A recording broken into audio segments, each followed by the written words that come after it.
Hey friends, Zach here. If you've seen this channel or you've watched one of my videos before, welcome back. And if this is your first time, hey there, my name is Zach, and since January 1st of 2020, I've been living in my truck traveling the United States of America.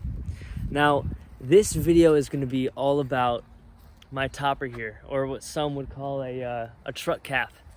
This guy right here, it's an ARE, and my first question that I have received about my truck topper is by John Ludwig, and John asks, which ARE topper model is that? So let me go ahead and step back and show you.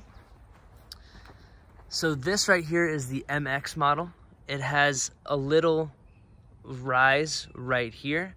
So the normal truck height is this line all the way across, but the MX model is a little bit more headroom, as you can see. And so this right here is what I looked at before purchasing the topper. So as you can see, there goes the flyer. As you can see, there is a little bit more headroom, and there is a little increase in height compared to the top of the cab. Just to note, the weight of the topper is about 190 pounds. I haven't weighed it, and I'm not totally sure if that's accurate or not, but it seems to be about right. So the next question that I have received is from Robert, and Robert asks, I'm trying to decide between the ARE MX, which is what I have here, or the Lear 180. Now, I've heard great things about both. The only reason I went with the ARE MX topper is because I had an ARE dealer near me in Indiana, which is where I live. So whichever is best for you, they have their ups and downs, I guess you could say, and you know, you're going to find positive and negative reviews for both the ARE MX and the Lear 180. So it's pretty much up to you. Also, the MX was much more beneficial for my wallet.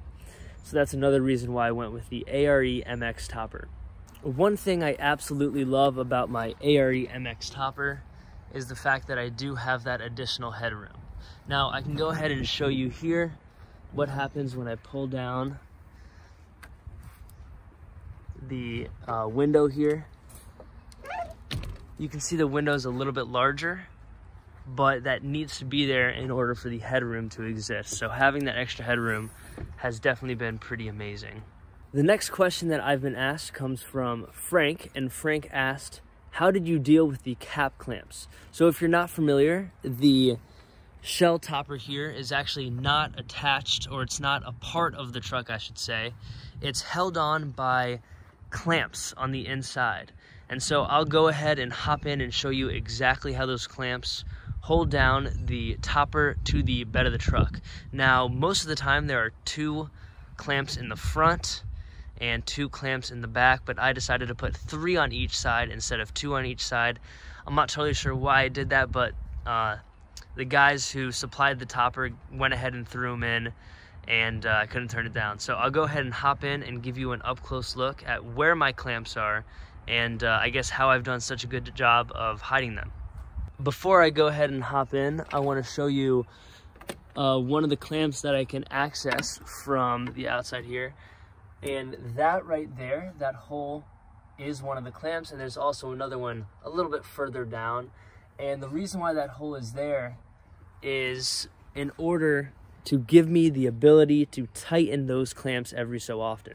As I'm driving down the road, maybe driving on a bumpy road, it's possible and even likely that those clamps, or the tension on those clamps, will loosen.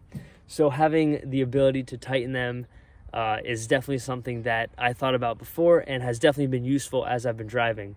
I really haven't had any problems with the topper moving at all, but it's nice to be able to tighten them every now and then. We'll go ahead and walk on in, and I'll show you this clamp back here. Now, this clamp is actually the only one that is exposed. The others are hidden here, here, and then 3 on the bed side, which the clamps are hidden under the bed, so those are going to be a little bit harder to access. But the reason why I have these holes here is so, like I said before, I can tighten them when I need to. Now, pretty much the only tool that I brought with me to tighten those, I keep up here in the glove box. And here she is right here. So I don't know exactly what size it is, but we'll go ahead and hop in and I'll show you what it looks like to tighten it. So here we are, and in order to tighten it, there you have it, and they're exposed here. So I have the ability to tighten them, and it really doesn't take too much effort to tighten these guys. I mean, I've kept them fairly taut as the months have gone by, but you know, it doesn't hurt to double and triple check just to make sure the shell does not slide off of the truck bed, because that would definitely not be fun. The next question is asked by David, and he asks, how does your cap perform in the rain? Now, I have 2 more individuals who have asked about leakage, so I think it'll be best to answer your question, David, with answers to these other questions. Now, Gary asks, do you have issues with water leaking where the tailgate meets the window? So what I assume he's talking about, let me go ahead and put up the tailgate here, and then we'll go ahead and drop this window. So one of the most problematic areas with leakage with toppers on trucks is without a doubt this corner right here. And of course it is on both sides. And the reason why it's so problematic when it comes to leakage is because this area is where 4 seams or 4 joints come together.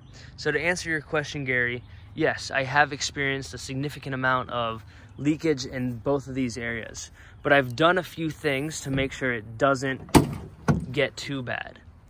So as you can see here, this area has experienced some water damage. Those hinges were perfect before I set off on January 1st, and now as you can see, they're fairly rusted, and that's simply due to the rain that squeezes through those corners. I would say that you could put, you know, a towel there, and then after it rains, you could dry it. For me, this is kind of a mat that I just roll out, but pretty much every time it rains, because that mat just sits in the corner there, right by my garage, that mat does get soaking wet, but, you know, it is what it is, and there's not really much you can do to seal up that joint. One aspect of the topper that I want to make sure I touch on is the roof rack that is attached to it. So when I purchased this topper, I went ahead and made sure that they included the Yakima roof rack accessory, and you can see the through bolts right here. There's a line on this side and a line on that side that hold the roof rack in its place. And with that being said, that roof rack has been an unbelievable advantage. One thing that is difficult about the roof rack setup is that it is so high, because I did get the topper with the extra height, so it, as you can see, it's pretty high off the ground. But having that additional storage space up top has been very helpful. As I record this video, I just received an email from DT1543 who asked about the height of the topper and the implications of having such a high topper and whether or not it fits in your garage. So for me, the experience that I have had is that with the additional 3 to 4 inches from the roof rack, I am not able to fit the car in my garage. The basket, of course, would not fit, but if I simply took off the Yakima core bar mounts, then I would be able to fit the entire vehicle into a garage. So thank you for asking that question, and I'm glad I was able to get to it before finishing recording this video. The last question that I've received in regards to my topper is another one about leakage and rain. David asks, when your slider windows are open in the rain, do they leak? So this is what I'm gonna do, is I'm gonna go ahead and take down my window covers. And if you wanna know more about my window covers, you can go ahead and click this video right here that I've linked at the top of your screen. But I'll go ahead, hop in there, take down that window cover, and I will get some up close shots at my window and explain a few problems I do have when it rains. So I'll go ahead and hop up in here and we'll remove this window cover so you can see the window. And to answer your question, David, like I said before, I have experienced some leakage issues. Nothing leaks into the living area, but the windowsill here fills up with water, and you should be able to see this window just fine. And I'll go ahead and open it for you, and maybe you'll be able to see it a little bit better. But basically, there's a windowsill that allows this pane to slide, and the area that this slides in just fills up with water. So I am kind of intrigued to see what would happen if it filled up with water and then we had some freezing conditions. So I don't know what would happen, but to answer your question, David, yes, I have had some problems with the windows, but in general, you know, these toppers are not perfect. They do a great job of deflecting a large majority of the rain. I have had some leakage issues with the windows and the seams with the tailgate and window. And then also some corners in the back here have had some leakage issues, but nothing major. And it dries very fast and it hasn't had any serious impacts to my adventure. So with all of that being said, thank you guys for asking all of your questions. Keep asking questions. If you guys are curious about anything or you're wondering about anything, please do not hesitate to ask. And thank you guys for watching. I'll see you on the next one.